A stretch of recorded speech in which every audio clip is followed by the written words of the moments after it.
Bonjour, nous recevons aujourd'hui le président Idriss Déby Itno, aujourd'hui maréchal, depuis quelque temps. Nous sommes dans son palais ici, en Djamena. Bonjour, monsieur le président. Bonsoir. Alors, Pourquoi? doit-on dire président ou doit-on dire maréchal aujourd'hui? Vous pouvez dire président ou maréchal. Pourquoi être devenu maréchal alors que vous aviez déjà tous les titres? On vous a vu en costume de général, d'un coup maréchal. Qu'est-ce qui se passe? Ça ne vous suffisait pas, général? Je suis de formation un soldat. Ce n'est un secret pour personne. Je n'ai jamais demandé à être maréchal. Comment ça? La représentation nationale a décidé, n'est-ce pas? Et je suis amené à accepter le choix de la représentation du peuple. Alors lorsque vous dites ça, vous savez qu'à l'étranger, les gens se disent, ça y est, il se met à faire comme Bokassa, comme Mobutu Sese Seko. Non, ne faites pas de comparaison de ce qui ne se compare pas. Mais qu'est-ce que ça vous apporte de plus? Vous avez tous les honneurs déjà. Non, c'est une dignité, en fait, disons. Ce n'est pas maréchal, ce n'est pas un grade, c'est une donc, sorte de dignité qu'on accorde à une personnalité qui a une histoire, en fait, disons, dans le fait des armes ou pour la nation, n'est-ce pas? Donc, moi, je suis un soldat, je n'ai pas demandé à être maréchal. Signé par moi-même être maréchal, ça aurait été très facile comme Bokassa l'a Comme fait, Bokassa comme Mobutu l'a fait. qui s'est intronisé. Ça aurait été très facile. Je n'ai pas demandé. Je n'ai pas demandé. C'est la représentation nationale qui a décidé, n'est-ce pas? Donc, j'ai accepté, évidemment, leur décision. Alors, ce titre de maréchal, cette distinction de maréchal, vient juste quelques semaines après que vous soyez descendu sur le terrain pour combattre Boko Haram. Or, on sait qu'il y a quelques jours encore, Boko Haram frappait ici même au Tchad, tuant une dizaine de civils. Est-ce que c'était une réponse à ça? Quel est le résultat de la lutte contre Boko Haram, vous qui êtes descendu sur le terrain en uniforme, ça faisait longtemps? Ne vous étonnez pas, nous aurons encore affaire avec Boko Haram pour longtemps. Pour longtemps. Pourquoi? Les incursions qui se font vont continuer. Boko Haram va continuer ses activités dans ce bassin conventionnel de la Tchad, ce qui n'est pas étonnant. Mais nous, on avait espéré que lorsque vous descendriez sur le terrain, le patron de Boko Haram, Chekou, serait arrêté et qu'on en aurait fini avec. Qu'est-ce qui fait que ça soit si difficile à en finir? Mon objectif n'était pas d'arrêter une personne ou bien une personnalité quelconque de Boko Haram. Mon objectif, c'est de nettoyer sur le territoire tchadien la présence de Boko Haram. C'est ce que j'ai fait. Mais ils continuent de tuer ici. C'est des incursions, ce sont les enfants de la région, ils connaissent bien la région, incursions de 2, 3, 5 personnes qui viennent faire du mal la nuit et retournent la nuit de l'autre côté de la frontière du Niger et du Nigeria. C'est difficile, difficile de contrôler cela. Mais il faut bien mettre à l'évidence que Boko Haram aura encore de beaux jours devant nous et fera encore beaucoup de dégâts. Beaucoup de dégâts. Mais vous nous faites peur quand vous dites ça. Oui, que ce soit un maréchal qui dise que ceux qui sont en face vont... avoir peur. On n'a pas, jusqu'à aujourd'hui, on n'est pas arrivé à maîtriser totalement sur le terrain Boko Haram. Même si nous avons créé la force multinationale mixte, je suis désolé de dire que la force mixte multinationale n'a pas suffisamment fait le travail pour nous permettre d'endiguer ce mal. Comment ça s'explique, la force multinationale? C'est le manque de coopération? Ce n'est pas une question de coopération, c'est une question de conception, c'est une question aussi des opportunités sur le terrain à le faire. Je pense que c'est cela qui a manqué. C'est une question aussi de coordination. Alors, dans cette lutte contre Boko Haram, on vous a accusé il y a peu d'avoir fait assassiner des gens qui n'étaient pour rien, que les 44 personnes ou 42 qui sont décédées dans les prisons ici n'étaient pas des combattants de Boko Haram. Alain Foucault, ne prends pas les gens ce que les organisations internationales disent sur le continent africain et autres. Si je voulais les tuer, je les laisserais là-bas sur le terrain. Personne ne m'empêcherait de les tuer là-bas sur le terrain. Je les ai amenés jusqu'à N'Djamena ici. Il y a une enquête qui a été donc faite par l'institution qui est chargée des droits de l'homme. Un certain nombre de personnes ont été mises en cause. La justice a ouvert une poursuite judiciaire. Attendons maintenant que la justice fasse son travail. Mais ceux qui étaient là, c'était vraiment des combattants de Boko Haram? Ce n'étaient pas des civils? Comment peux-tu dire que c'est des civils? Des gens qui ont armes à la main, on a pris sur le terrain, dites que c'est des civils. L'armée tchadienne n'a pas cette habitude de tuer des civils dans toutes les opérations que l'armée a eu à mener. C'est notre histoire, c'est l'histoire de l'armée nationale tchadienne, il faut le savoir. Ce n'est pas dans sa tradition? Non. Alors, la grande question ici, c'est encore la Libye. Quand on parle de l'instabilité dans la zone, on dit c'est à cause de la Libye. Sommes-nous encore dedans aujourd'hui? On sait qu'aujourd'hui, en Libye, c'est toujours pas la paix. On n'est pas arrivé à la paix. Vous avez choisi votre camp, le maréchal Haftar, qui est en difficulté aujourd'hui. Pourquoi Haftar? Moi, j'ai choisi la paix pour la Libye et pour mes frères libyens et libyennes. Je n'ai pas choisi un camp contre un autre camp. Là où le bas blesse, les gens ne disent pas. Qui héberge aujourd'hui les terroristes? Quel est le camp qui héberge les terroristes? Quel est le camp qui héberge et qui recrute des mercenaires? Quel est le camp qui veut déstabiliser tous les pays du Sahel? À partir de là, évidemment, il est clair pour nous que nous avons intérêt, n'est-ce pas, à nous défendre dans les choix que nous faisons. Donc le choix fait, c'est celui qui n'héberge pas les terroristes, c'est Haftar. À vous de voir qui, vous êtes journaliste, vous vous informez de beaucoup de choses, vous savez qui abrite et qui n'abrite pas. Alors on voit la Turquie qui fait une entrée dans ce conflit et qui choisit l'autre camp. La Turquie n'est pas le seul pays à se mettre dans la danse de la Libye. Il y a beaucoup d'agendas. Tous ces agendas, ce ne sont pas des agendas qui militent en faveur d'une stabilité, d'un retour à la paix, d'une réconciliation des Libyens. Mais passe par quoi la réconciliation aux grandes dames des pays du Sahel, qui sont les premières victimes, nous sommes devant une situation où nous n'avons pour nous aucune solution. Ce sont des grandes nations qui interviennent. La guerre de la Libye est une guerre maintenant internationalisée. La guerre qui se mène, c'est une guerre sous procuration. Donc nous aurons encore pour longtemps, tant que la communauté internationale. Mais on n'entend pas l'Union africaine là-dedans. La communauté internationale cherche à écarter dans le règlement de la question libyenne l'Union africaine et les pays africains. Et tant que, je dis bien, tous les pays qui interviennent, d'une manière ou d'une autre, chacun a son agenda lié à des intérêts économiques. La Libye est un pays riche. La Libye est un pays qui fait 1 800 000 barils par jour de pétrole. D'ailleurs, ce qui a été la cause première pour liquider Gaddafi, c'est cela en fait. Aujourd'hui, qui profite de ce pétrole? Est-ce que c'est les Libyens? Non.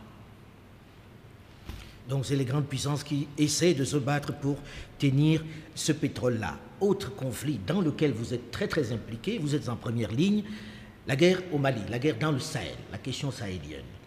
On sait que l'armée tchadienne, qui est très respectée, qui a été très efficace sur le terrain, a fait un grand travail sur place. Vous aviez promis, Monsieur le Président, d'avoir une armée entre les trois frontières. Il y a quelque temps, le président Macron on a posé la question au président Macron de savoir quand est-ce que cette armée transfrontière va s'installer. Il lui disait peut-être que vous avez des problèmes à l'intérieur et que ce n'est plus dans votre agenda. Y aura-t-il une armée là-bas et comment sera-t-elle financée? Pour simplifier les choses, qui a créé la force de G5 Sahel? C'est la France? Non. Les 5 pays, nous avons fait un sommet ici en Yémen. Nous avons parlé de la création de cette force-là. Le deuxième sommet, nous l'avons fait à Nouakchott. Et nous avons créé la force G5 Sahel, dont le Tchad est membre.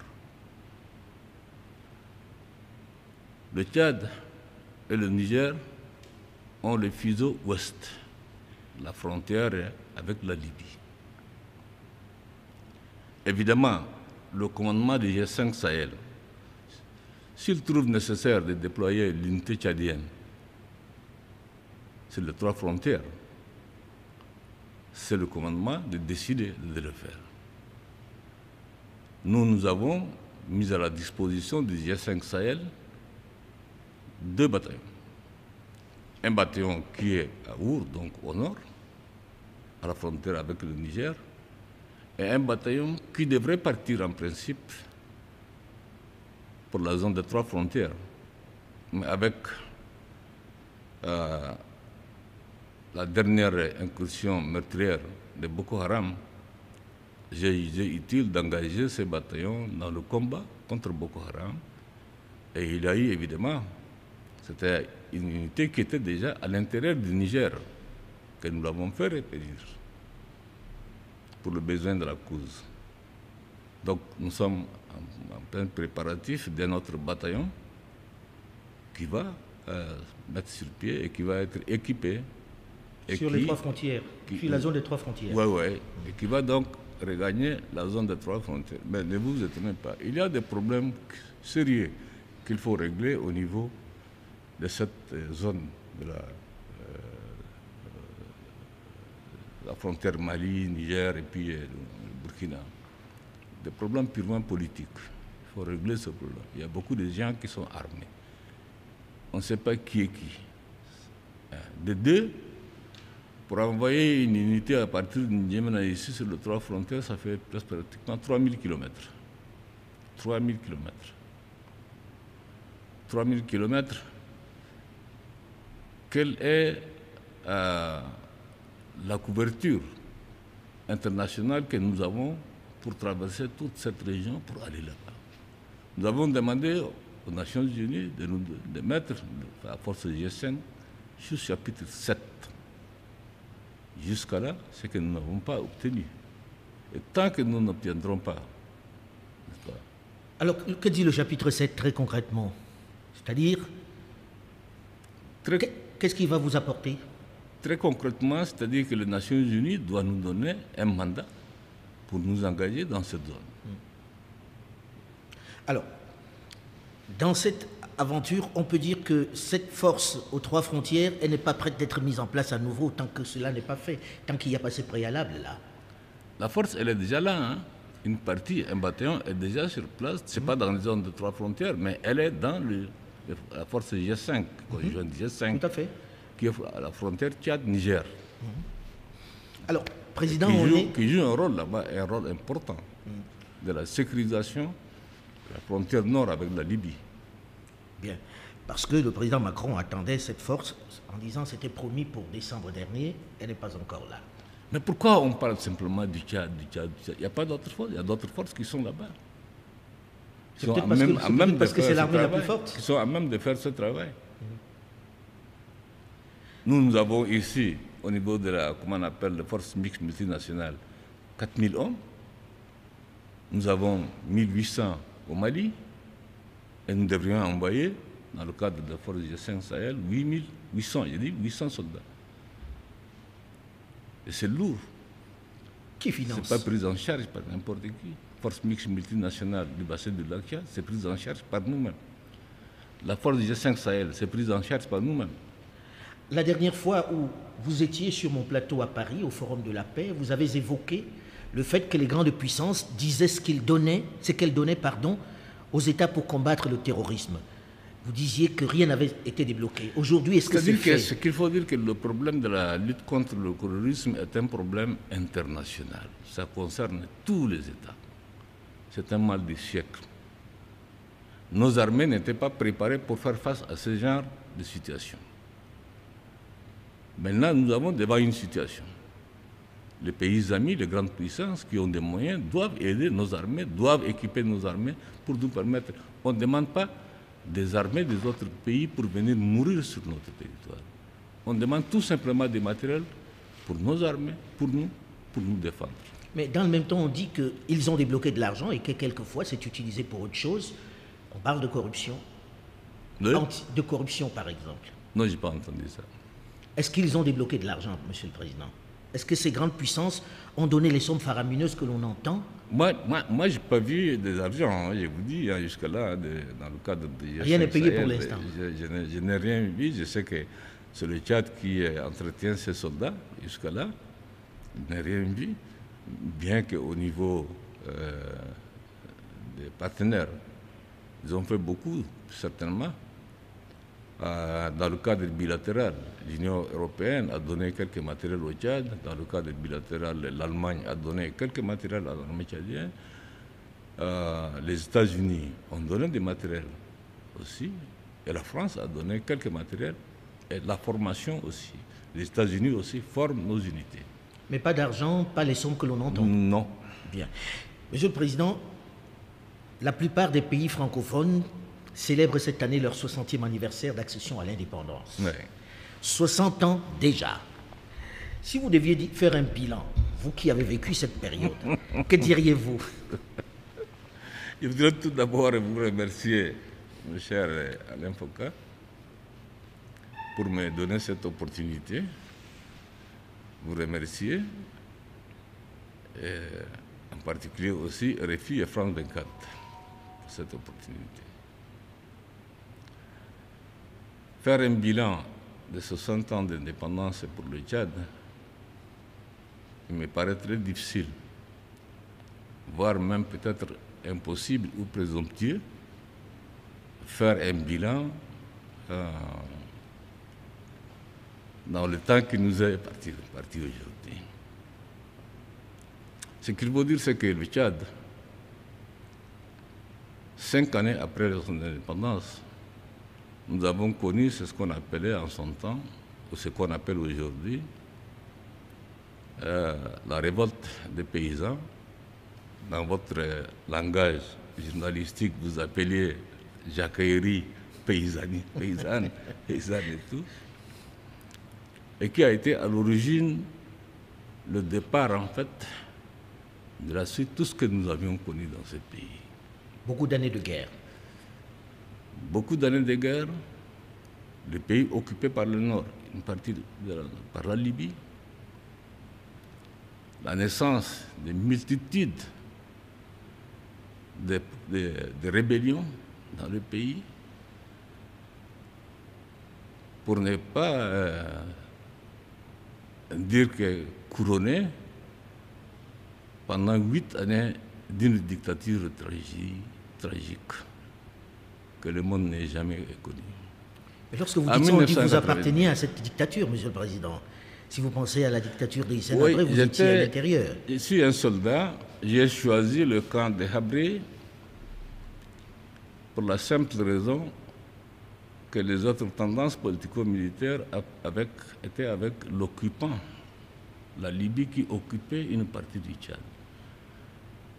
Un soldat de formation, je ne peux pas être avec des gens qui sont complices avec un pays qui occupe une partie de notre territoire. C'est ça qui m'a amené à choisir les femmes. Et j'ai été très actif sur le terrain. C'est vrai, j'ai été très actif sur le terrain. C'est ce que j'ai apporté pour ce pays. Mais dans le même temps, vous voyez les crimes, les exactions de ce régime. Attends. Quand j'avais estimé nécessaire que le temps était venu pour se dire les vérités, n'est-ce pas, j'ai pris ma décision et je suis parti. J'ai pris ma décision et je suis parti. Et je suis revenu. Par la grande porte. Voilà. Alors, vous êtes là quand même... Tu es sorti aussi par la grande porte. Sortir par la grande porte? Oui. Comment ça? Vous avez quitté le mouvement, c'est vrai, et vous êtes revenu par le palais. Mais quand j'ai quitté ici, maintenant pour à la frontière, pour atteindre la frontière Est, il y a eu combien de combats sur le chemin? Vous ne savez rien. Monsieur le Président, quand on parle de ce bilan, on ne peut pas ne pas parler de votre bilan à vous. C'est-à-dire ce que vous avez décrit, ces guerres, cette instabilité qui a régné dans ce pays pendant toutes ces années, vous y étiez, vous êtes là depuis 30 ans, donc vous êtes aussi comptable de ce bilan. Avez-vous le sentiment d'avoir réussi ce que vous vouliez faire? Il appartient aux Tchadiens, aux historiens, en fait, disons, de faire la part de la chose. Mais est-ce que vous avez mis fin à ces divisions? J'ai été au moins du bon côté. Je n'ai pas flirté avec l'occupant. Alors, vous parliez de la division dans le pays, de grandes divisions qu'il y avait dans le pays qui avaient été instaurées par cette longue guerre. Aujourd'hui, avez-vous le sentiment qu'on a fini avec cela? Certains disent qu'il y a encore un grand risque et que la division communautaire reste. Avez-vous le sentiment d'avoir travaillé pendant ces 30 dernières années pour y La mettre un culture terme? du communautarisme, ça s'est fait ailleurs, en Afrique. Et même dans les grandes puissances, on parle du communautarisme aujourd'hui.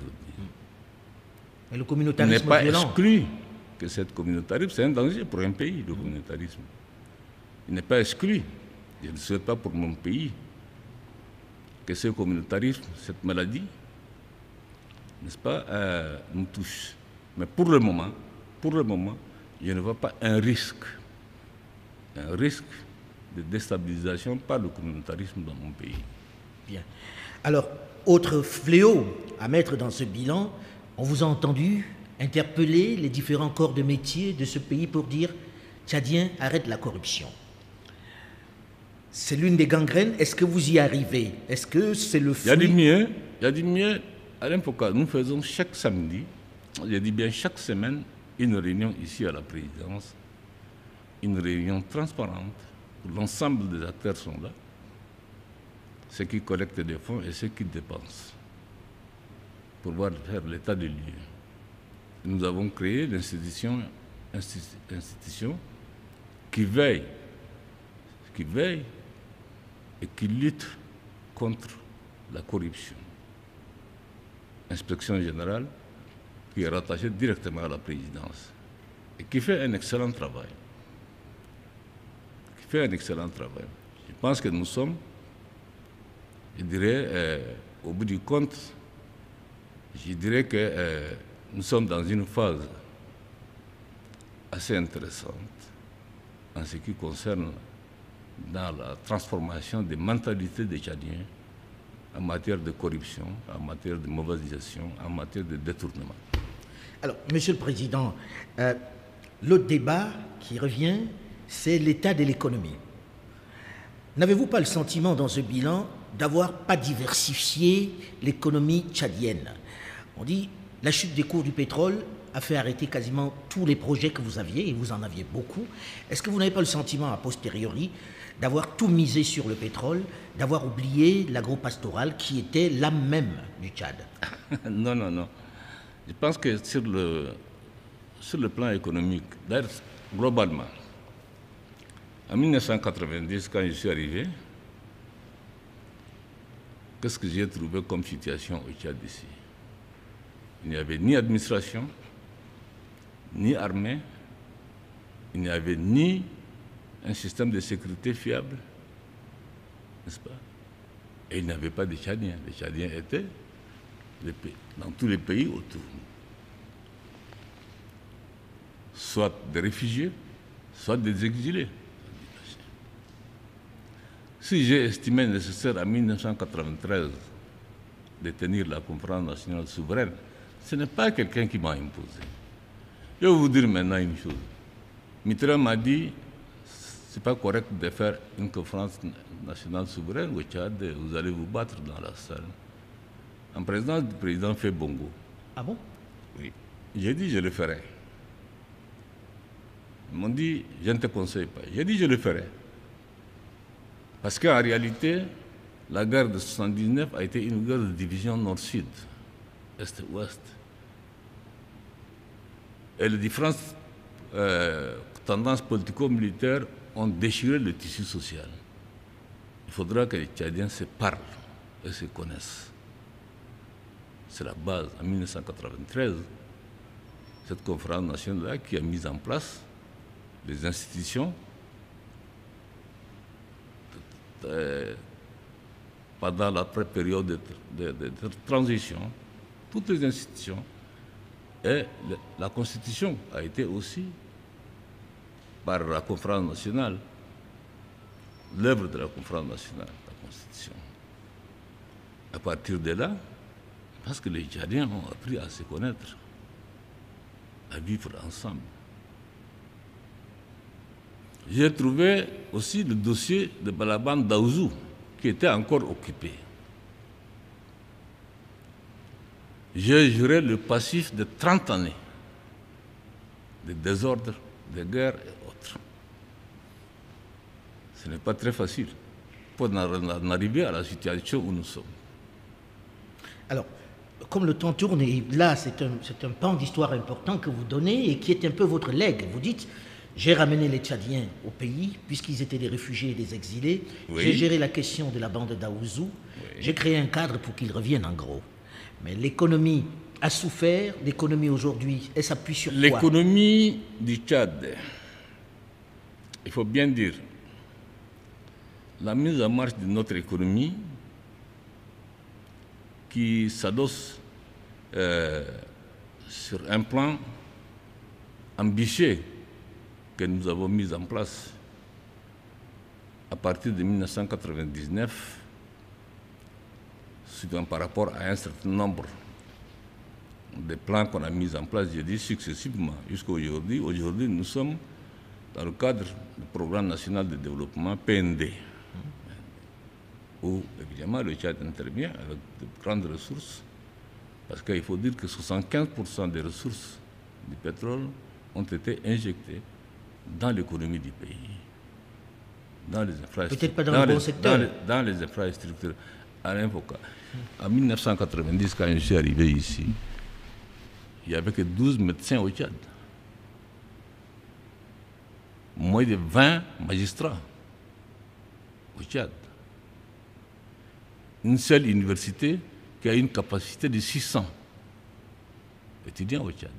Aujourd'hui, nous avons plus d'une vingtaine de, qu'on appelle entre instituts supérieurs et universités. Les bacheliers se forment ici à l'intérieur du pays. Et le corps professoral, c'est un corps professoral tchadien que nous avons formé. Ça, c'est sur le plan social, je dis bien. Sur le plan santé, il n'y a que peut-être le seul hôpital d'Injamena qui était un hôpital, je dirais, hôpital fréquentable. Il y a 23 provinces. Dans chacune des 23 provinces, nous avons construit des hôpitaux modernes, équipés entièrement. Vous soignez dans ces hôpitaux? Nous avons formé des médecins, tous azimuts, à Cuba, au Maroc, en Turquie, au Soudan, dans tous les pays qui nous ont. Est-ce que vous vous y soignez dans ces hôpitaux? Aujourd'hui, nous avons, peut-être, nous ne sommes pas loin d'avoir 1000 médecins tchadiens et des spécialistes encore aussi, ça. Spécialistes. C'est des résultats quand même qui ne sont pas mal. Maintenant, l'économie du base du Tchad, ça, par rapport aux événements que le Tchad a vécu, il serait très difficile de faire ce qui a été fait avant, parce que ce que la colonisation a fait, la guerre a éclaté 5 années après l'indépendance, l'accession du Tchad à la souveraineté internationale. La guerre a tout détruit. Le peu qui a été construit par la colonisation a été tout détruit par la guerre. Il fallait partir à zéro. Dieu merci que nous avons de l'eau suffisante. C'est une richesse importante au Tchad. Dieu merci, nous avons aussi un élevage assez important. Donc, l'économie du Tchad, ça repose sur les deux mamelles. L'agriculture et l'élevage. Plus sur le pétrole. Je n'ai jamais dit, je disais souvent aux Tchadiens, attention, le pétrole est une denrée tarissable. Ne comptez pas sur le pétrole. Ne comptez pas sur le pétrole. Ne comptez pas sur le pétrole. J'avais dit ça plusieurs fois aux Tchadiens. Et je pense que l'histoire nous a rattrapés. L'histoire nous a rattrapés. En moins d'une semaine, on a passé le baril à $110, de $110 à $30. En une semaine. C'est un choc terrible. Mais nous avons tenu. Nous avons tenu, ce n'est pas facile. Nous avons connu à la fois 3 chocs. Le choc pétrolier, le choc humanitaire, c'est-à-dire réfugiés, et le choc sécuritaire. Face à ces 3 chocs, en son temps, personne ne nous donnait sortant de cette situation-là. Avez-vous le sentiment d'en être sorti? Nous sommes sortis. C'est bien. Monsieur le Président, ce n'est pas quelqu'un d'autre qui paye les salaires des fonctionnaires. Ce n'est pas quelqu'un d'autre qui paye notre fonctionnement, ou fait fonctionner nos hôpitaux. Les partenaires financiers et techniques, nous sommes au programme avec le FMI, nous soutiennent, certes, c'est un apport important. Mais les efforts que nous avons faits sont au-delà des attentes de ces partenaires. De ces partenaires. Alors, Monsieur le Président, vous êtes aux affaires depuis 30 ans. On voit un peu partout, notamment dans les pays francophones d'Afrique, tripatouiller la Constitution pour faire un 3e, un 4e mandat, etc. Personne ne veut les seuls pouvoirs. Il y a quelques années, nous nous étions rencontrés et vous parliez de votre lassitude, Monsieur le Président. Or, on a vu toucher à la Constitution où d'un coup, alors que tout le monde parle de rajeunissement de la classe politique, alors que tout le monde parle de faire participer les jeunes, vous faites monter l'âge de la candidature à la présidentielle à 45 ans. Est-ce une façon d'écarter un certain nombre de vos futurs adversaires? Est-ce qu'on doit y voir une volonté de vous présenter l'année prochaine aux affaires? Et pourquoi écarter les jeunes? À l'image de ce qu'on a fait en 1993, la conférence nationale souveraine, en 2018, j'ai convoqué ici un très grand forum national,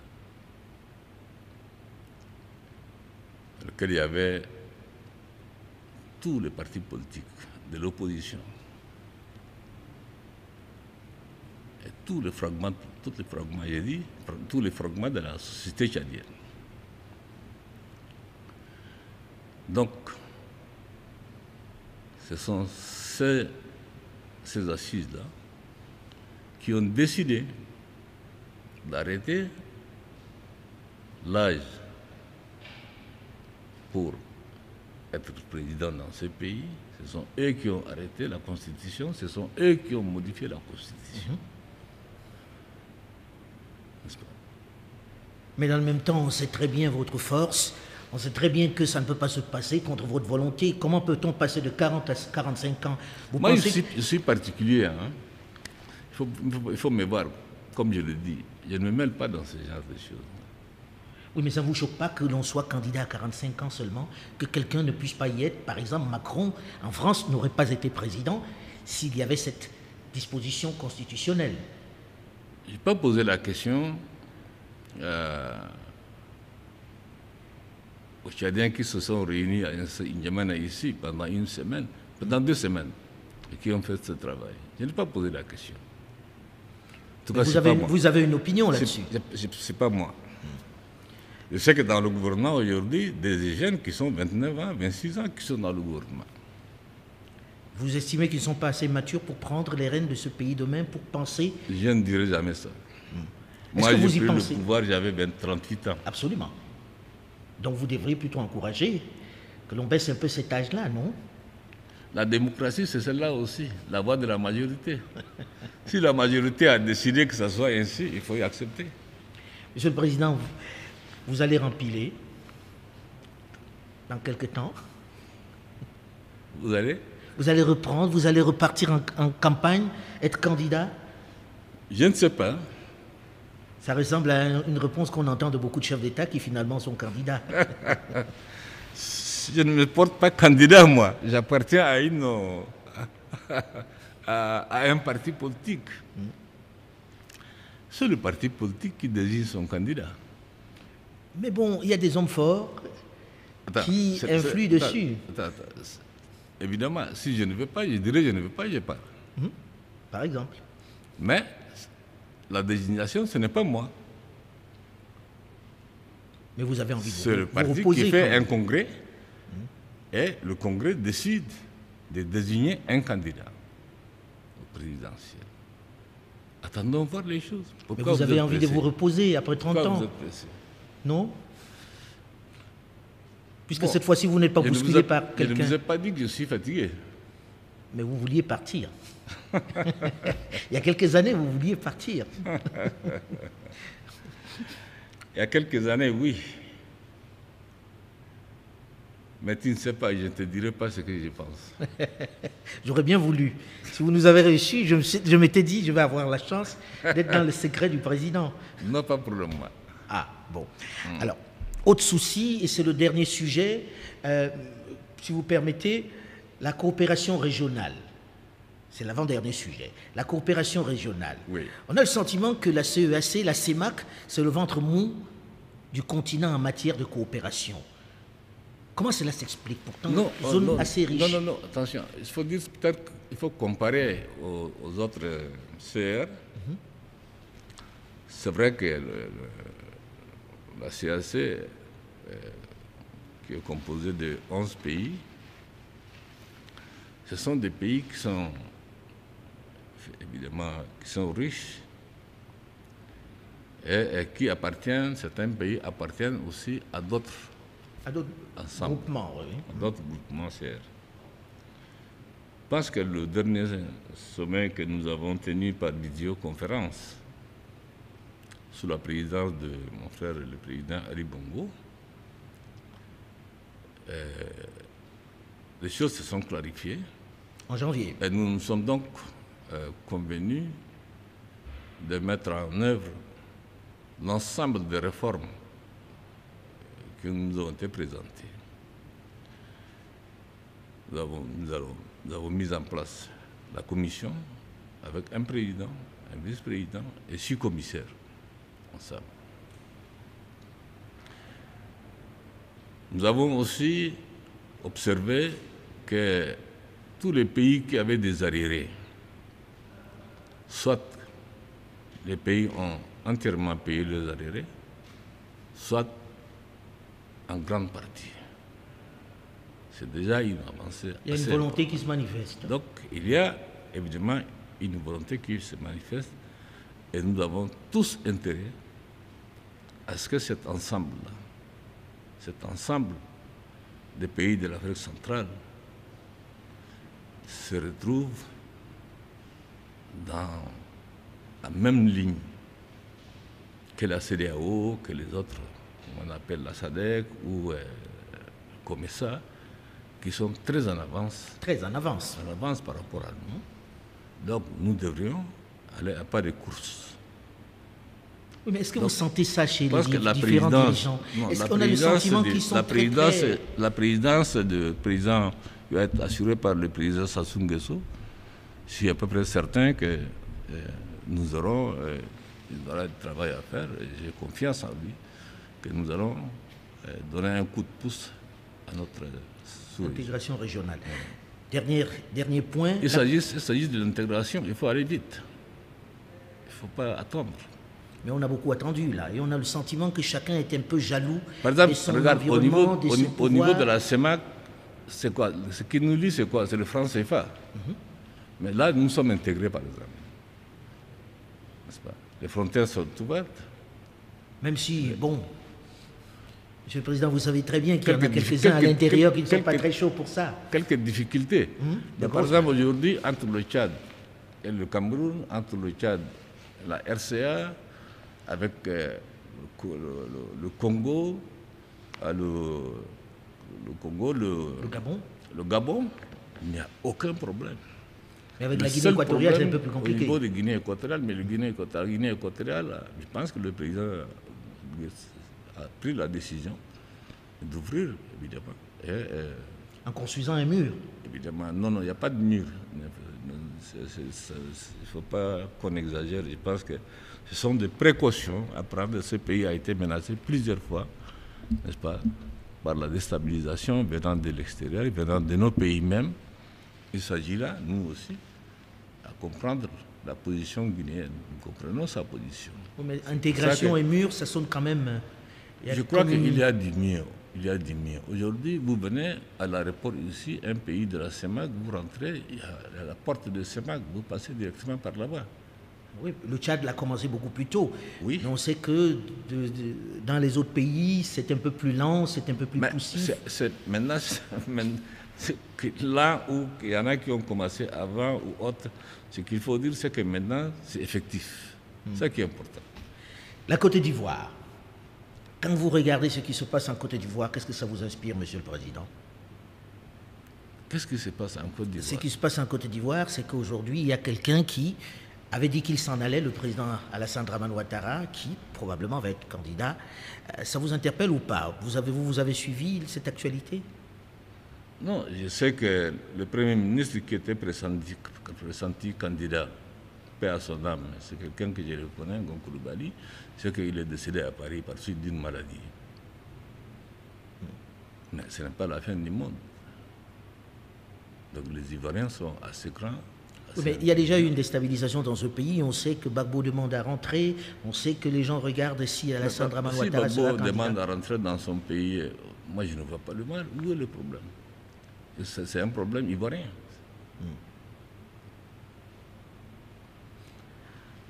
En tout cas, merci, Monsieur le Président, de nous avoir reçus.